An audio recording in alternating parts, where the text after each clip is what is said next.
Bonjour, bienvenue à ce premier webinaire de ce format. Je vous demande tous d'éteindre vos micros, s'il vous plaît,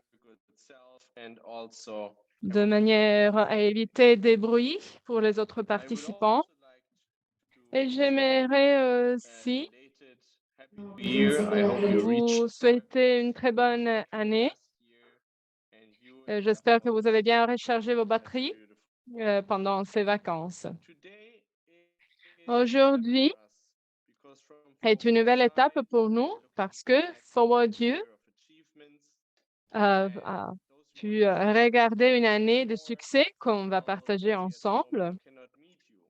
Et à présent, il n'est pas possible d'organiser des cours de formation en présentiel, mais de quelque manière, on atteint vos maisons de manière virtuelle. Et donc, on a cette opportunité pour laquelle on est très content.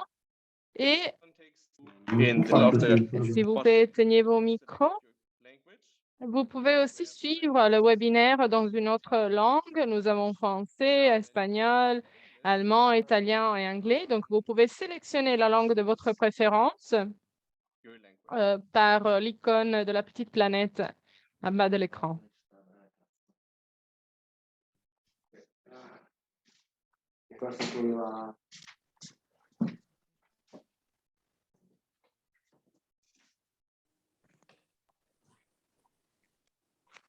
Perfect. So, please do let us know if there are any topics and S'il vous plaît, faites-nous savoir s'il y a quelque chose, quelques commentaires ou des questions. Vous pouvez utiliser le chat. Put these into the chat. Et on va répondre. Maybe Et je peux voir quelqu'un que je connais déjà. Peut-être vous ne me connaissez pas. Mon rôle est celui de soutenir les équipes locales avec Pedro et David pour vous soutenir justement dans vos conversations avec les clients et aussi les clients potentiels. Je m'occupe aussi du marketing et de la communication dans Forward You. Et donc, on s'occupe aussi de l'administration en général. Donc, il est vraiment un plaisir de vous donner la bienvenue aujourd'hui.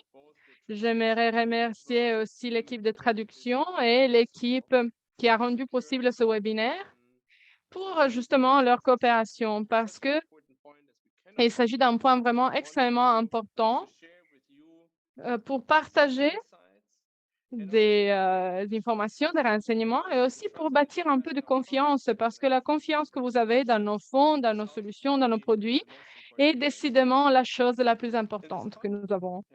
Et dans ce contexte, j'aimerais, et je crois que l'année dernière, peut-être il a été plus facile de un peu regarder quelles ont été nos bonnes politiques. Vous avez vu et pu évaluer la performance. Mais notre travail comprend aussi le partage de comment on a pris certaines décisions, quelles ont été les opportunités qu'on a abandonnées parce que peut-être on n'a pas parlé de toute opportunité qu'on a ratée, si on veut. Et donc, il est absolument un plaisir de vous présenter Michael Gamaxen, qui va vous parler et vous conduire dans le parcours des performances. Et mon collègue Nicolas Flati, qui va aussi parler dans ce webinaire. Je m'excuse, mais la connexion d'émotion n'est pas trop bonne. Donc, j'espère que vous pouvez vous rejoindre à moi, donner la bienvenue à Michael. À toi la parole. Et si vous avez des sujets à traiter ou si quelque chose ne marche pas, s'il vous plaît, écrivez dans le chat. Vous pouvez communiquer avec mon équipe. Peut-être si vous avez des problèmes de connexion, vous pouvez éteindre votre vidéo, couper la vidéo de manière à élargir la bande disponible.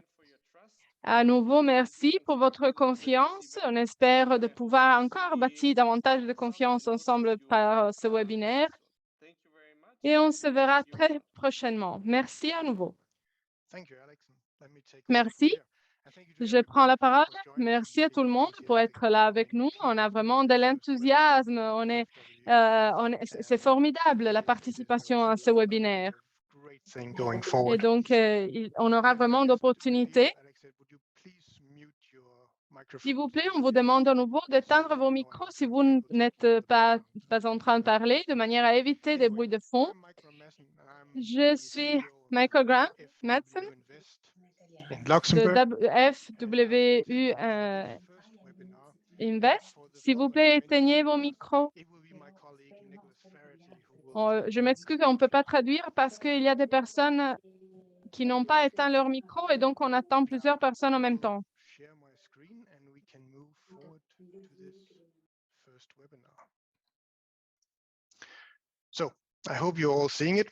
J'espère que vous arrivez à voir mon écran. Ce webinaire va parler de l'année 2021, ce qui se passait, nos performances, ce qui se passait justement et comment on voit l'évolution de l'année 2022. Il y a beaucoup de points intéressants pour 2022 aussi. Donc, on va commencer par un petit message de notre département juridique. Vous pouvez voir à l'écran. On n'essaye pas de vous vendre des produits, bien évidemment. Il ne s'agit pas d'une garantie, donc soyez conscients de cela. Voilà les 4 questions, si l'on veut, qui vont être auxquelles on va répondre dans ce webinaire. Avant tout, l'année 2021, elle a été comment pour les investisseurs? Les parties de marché et notre performance dans FWU, notamment pour certains produits. Et après, on va parler aussi de 2022. Donc, quel sera notre avenir? On essaiera un peu de prévoir l'avenir, si l'on veut. Donc, 2021, avant tout. Vous savez, peut-être vous connaissez déjà la réponse. Ça a été une année très, très bonne, notamment pour notre investisseurs. Et donc, on a eu une croissance presque continue avec quelques baisses, mais rien de spécial dans le global. Et bien évidemment, on a eu la pandémie. Mais on peut comprendre pourquoi on a eu une année si bonne. Parce que au-delà de cette incertitude énorme de la première partie de l'année 2020, on a commencé à réduire cette incertitude en 2021. Et donc, l'événement vraiment principal qui nous a aidés a été les vaccinations. La vaccination anti-COVID a été approuvée. On a commencé à vacciner les personnes au début de l'année 2021. Et donc, cette étape a permis un progrès important. On s'est un peu habitué à cette situation COVID. Et donc, l'incertitude de la pandémie par rapport à ce qui était l'incertitude pendant le confinement, tout cela s'est réduit. Et donc, la plupart d'entre nous ont été vaccinés ou seront vaccinés 1, 2, 4 peut-être fois. Et donc, nous avons maintenant, de quelque manière, un peu plus d'optimisme par rapport au futur de la COVID. Et cela, bien évidemment, nous a aidés au cours de l'année 2021, notamment ici dans le monde développé, si on veut. Mais COVID a eu aussi un autre effet important du point de vue économique, c'est-à-dire le montant d'argent qui a été investi dans le marché par le gouvernement et par les économies, dans l'économie en général. Donc, on peut voir vraiment la barre petite, la barre plus courte, et une partie fondamentale de l'économie globale pendant la récession économique. Et donc, le montant qui a été injecté dans l'économie pour sauvegarde, pour protection. Et vous voyez à gauche le montant d'argent qui a été utilisé pour protéger l'économie pendant la COVID. Donc, vraiment, un pourcentage énorme, 30% du PIB des États-Unis a été injecté dans l'économie pour réagir à la crise de la COVID. Et donc, nous savons, nous tous, nous connaissons des activités, des entreprises qui auraient pu vraiment avoir des conséquences beaucoup plus graves par rapport à la réalité. Et peut-être tout cela ont été positifs pour le marché. Le marché a aimé cette stratégie. Et donc, cela a été réfléchi aussi dans les investissements. Et on a vraiment stimulé l'économie de manière générale. Ça a été un moteur principal en 2021. Mais le moteur principal 2021, peut-être le plus important, était-elle aussi pendant la dernière décennie, a été la structure monétaire. Qu'est-ce que cela veut dire? Cela veut dire que les banques centrales, partout dans le monde, je dirais, ont utilisé leur bilan pour acheter des obligations et aussi pour réduire les taux de manière importante. Et comme vous pouvez voir à l'écran, vous voyez la différence de 2010 à 2020. Donc, on a vraiment allé au-delà. Vous voyez ces programmes de quantitative easing qui ont poussé à nouveau l'économie. Et qu'est-ce qui se passe lorsqu'on a ce type de situation avec des taux d'intérêt presque négatifs? Il est vraiment très convenable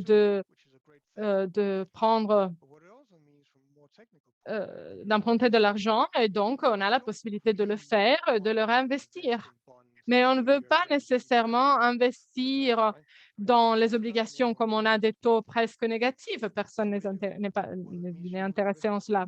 Et donc, on change son profil de risque vers des actions ou une partie un peu plus différente. Et donc, c'est justement ce qui se passait. Le fait d'avoir un environnement si pauvre en termes de taux d'intérêt, le marché a passé à la liquidité, si on veut. Et donc, justement, on a eu des retours importants en 2021 en ce sens. Voilà, c'est un peu la base du moteur de l'économie partout dans le monde pendant 2021. Donc, on avait justement ce passage d'argent de gouvernement de tout le monde vers l'économie avec des taux d'intérêt presque négatifs partout. Mais il y a eu des différences. Il y a eu des différences dans les investissements. Et pourquoi on a eu des différences? Bon, les leaders, comme toujours, bon, je dirais que ça a été vrai pendant beaucoup de temps. Les États-Unis ont fait le mieux, ont eu les résultats les meilleurs dans le monde. Donc, les marchés les plus importants, je dirais. Et pourquoi? Parce que les États-Unis ont un marché qui domine une économie énorme, formidable. Mais est-ce que l'Europe s'est comportée pire? Bon, il y a cette dominance, bien évidemment, dans le secteur technologique, Apple, Google, les sociétés les plus grandes. Et aussi avec le télétravail, bon, ça a bien accéléré ce déplacement vers la technologie. Et à nouveau, probablement, ce secteur a été le meilleur à niveau mondial dans 2021. Mais notamment aux États-Unis, l'une des raisons pour lesquelles justement les États-Unis ont été leaders est justement le fait qu'ils sont vraiment en première ligne dans le secteur technologique. Et après, l'Europe, en deuxième place. Vous pouvez voir que tout comme les États-Unis, on a eu cette croissance. Et donc, ça a été vraiment une très bonne année en Europe aussi pour le marché actionnaire. La différence n'a pas été... Bon, il y a eu un peu de manque dans le secteur technologique en Europe. Mais 8% en Europe, des actions en Europe étaient bien évidemment logiciels, technologies, un peu conducteurs.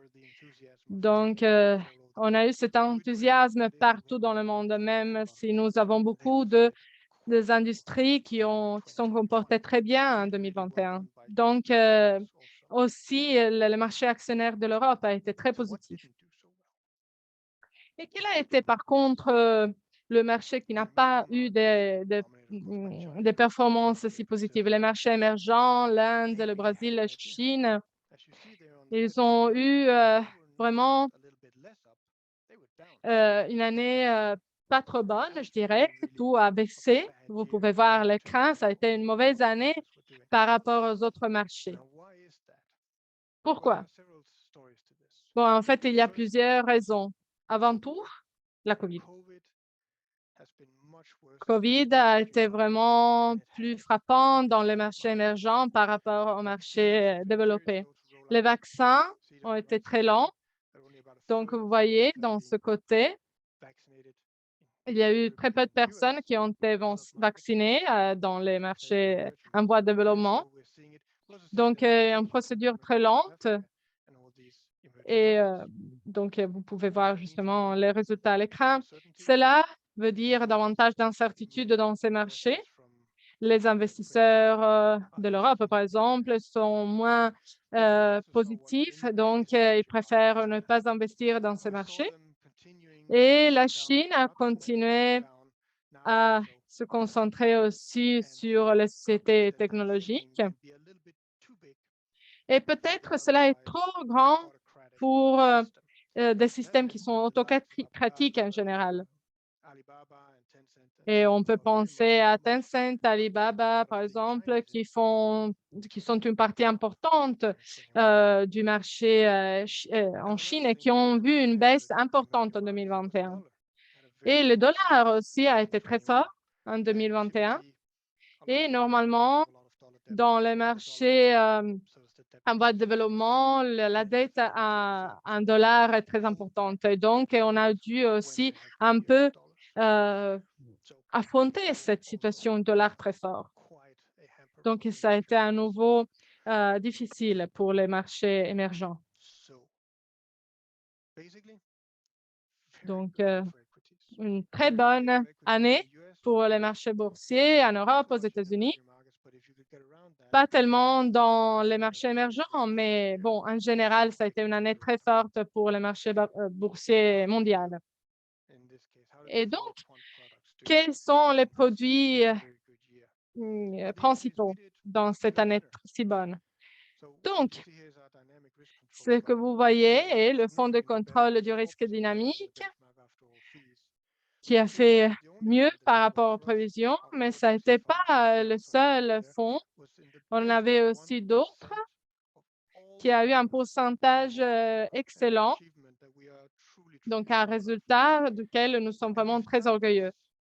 Et nous avons fait cela sans un risque excessif, oui, un peu de risque, mais on était bien en dessous de ce qu'on considère le plafond de contrôle de la volatilité, qui est quand même en ligne avec ce que nous voulons. Donc, une année excellente pour les investisseurs en général et une année même meilleure pour ceux qui ont investi dans ces produits. Et comme on a dit, maintenant, on a aussi l'opportunité de vous parler un peu de ce qui a bien marché et ce qui n'a pas trop bien marché dans cette année. Et on va aussi vous rafraîchir un peu la liste des produits d'investissement qui sont tous basés sur la quantité. Donc, on a par exemple les algorithmes, l'intelligence artificielle. Et donc, ce n'est pas seulement quelqu'un qui est assis et qui prend des décisions. Tout est fait par une machine. Donc, lorsque je dis nous, on parle normalement des algorithmes, en fait. Donc, avant tout, les choses positives et les bons choix qui ont été pris. Donc, en 2021, vraiment, on s'est concentré sur ces actions sur la base des modèles qui disaient qu'on aurait eu vraiment de très bons résultats en 2021 et on a vu effectivement ces résultats par rapport justement aux obligations. Et il y avait aussi d'autres modèles qui n'aimaient pas trop les actions des pays émergents, des économies émergentes. Et à nouveau, on a fait le bon choix et donc on a fait le bon choix à ne pas être présent dans ces marchés. Et ça a été une décision très positive pour nous. On s'est concentré sur les États-Unis, par exemple. Et après, on a choisi, on s'est concentré sur les choix par rapport aux banques aussi. Donc, on a fait de très bons choix en ce sens à nouveau. Donc, tout cela nous a permis d'avoir de bons résultats dans toutes les phases de l'année, parce qu'il y a eu quand même des phases au cours de l'année. Mais on n'a pas tout bien fait en 2021 quand même. Donc, dans la première partie de l'année, on a eu des sociétés, il y a eu des interférences, je m'excuse. Donc, on a eu des résultats très positifs, mais après, quand la Chine a commencé à avoir une baisse, donc à ce point, on a commencé à perdre un peu de résultats et on n'a pas quitté cela à temps pour éviter la perte de profit. Et donc, on a eu des petites pertes, quand même limitées, mais on aurait pu faire mieux dans ce sens. Et après, le rallye de l'énergie. Alors, vous avez vu les prix de l'essence qui ont augmenté à la pompe, qui ont augmenté énormément. Et peut-être, ça a été vraiment le prix le plus élevé dans une période de temps très longue. Et donc, les sociétés d'énergie ont été frappées partout dans le monde. Malheureusement, nos modèles n'ont pas vu cette croissance de qualité. Donc, on a vraiment eu une partie très limitée de sociétés dans notre portefeuille. Et ça a été une erreur parce qu'on n'a pas investi dans ce rallye de l'énergie, comme on l'appelle, qui s'est vérifié en 2021. Mais heureusement, comme Alex l'a dit, on a eu des résultats beaucoup plus positifs. On a pris des décisions, on a pris un nombre plus élevé de décisions positives par rapport aux décisions négatives. Voilà. Et donc, il y a des choses qui vont entrer dans les livres d'histoire. Et après, on va parler de l'avenir, 2022. On est un peu plus fragile. COVID, la crise sanitaire qui semble être en parfaite croissance, mais non. Oh, le variant Omicron semble être partout, mais non, très rapide. Donc, pour cette raison, peut-être on sera tous infectés, on sera tous frappés par cela, même si avec des effets moins graves. On verra, mais quand même, la pandémie est encore là et on peut encore voir l'incertitude liée à la pandémie. Mais ce n'est pas la raison principale de la fragilité sur le court terme. La raison fondamentale est ce pilier fondamental que j'ai mentionné avant, ce qui a poussé les actions pendant les dernières décennies, c'est-à-dire les politiques monétaires. Donc, lorsque vous demandez aux banques centrales, est-ce qu'on peut continuer à avoir des taux d'intérêt si bas? Quelqu'un peut dire oui pendant longtemps. Oui, d'accord, mais pas pour toujours, parce que l'inflation n'est pas... Bon, peut représenter un problème. Vous voyez dans le tableau que l'inflation a effectivement augmenté. Et donc, les banques centrales ne peuvent pas toujours soutenir des politiques si coûteuses, politiques monétaires si coûteuses, si l'inflation continue à augmenter. Et la réponse est probablement le temps à disposition n'est pas trop long.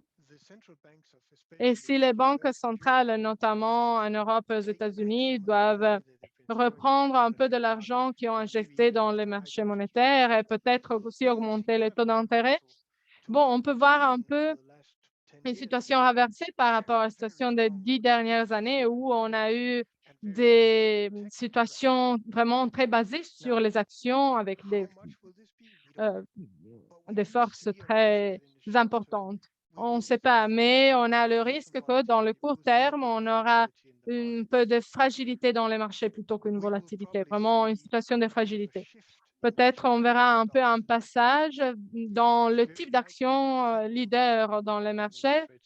Peut-être à la place de la technologie, il y aura, par exemple, le secteur de la mode. Nous ne croyons pas que les actions en soi vont descendre trop. Il y a vraiment des éléments importants pour renforcer l'économie. Et en fin de compte, lorsqu'on regarde en arrière dans le temps, il y a eu un facteur clé, un facteur décisif pour définir si on a une bonne année ou une année mauvaise, c'est-à-dire si on est dans quelle phase d'une récession on se trouve. Donc là, vraiment, on a un exemple du comportement qui a été suivi. Il n'y a pas de modèle, ou même si on considère d'autres modèles, il n'y a rien qui nous fasse penser qu'on est au début d'une nouvelle récession.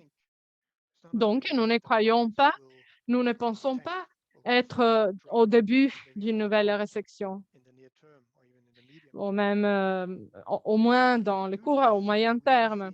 Mais comme on a vu cette inflation qui a augmenté, on a donc la probabilité d'avoir une croissance, une hausse des taux d'intérêt.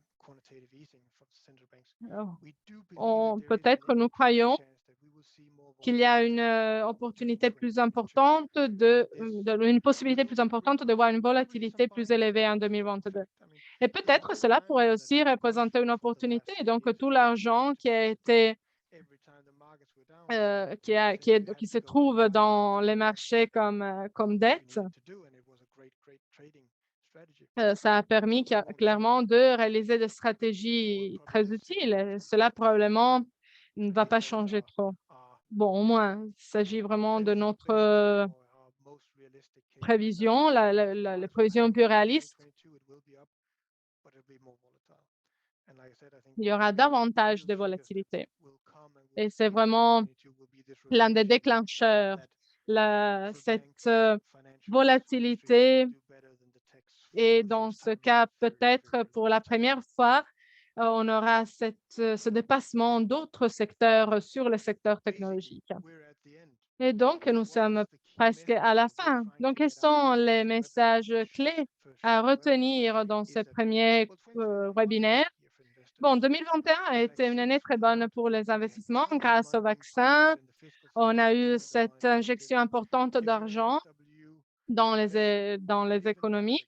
Si vous êtes un investisseur FWU, peut-être vous avez même eu une performance encore meilleure avec une volatilité très limitée. Mais pour ce qui est de 2022, nous voyons une situation un peu plus fragile, le risque de davantage de volatilité et peut-être même une sorte de rotation à l'intérieur du marché actionnaire. Donc, cela pourrait être vraiment très intéressant si vous voulez décider où investir votre argent dans cette année 2022. Très bien. Et donc, là, on a commencé par un disclaimer légal. Ça veut dire qu'il n'y avait pas de garantie. Et on termine par le même message. Voilà. Donc, merci tous. Merci beaucoup pour avoir participé à ce premier webinaire sur l'investissement qui a parlé, donc, qui a fait un résumé 2021 et un aperçu 2022. Je ne serai pas votre guide pour le prochain webinaire et la plupart de ces webinaires, il y aura mon collègue qui a un accent anglais très, très agréable, donc vous serez tous très, très contents de l'entendre.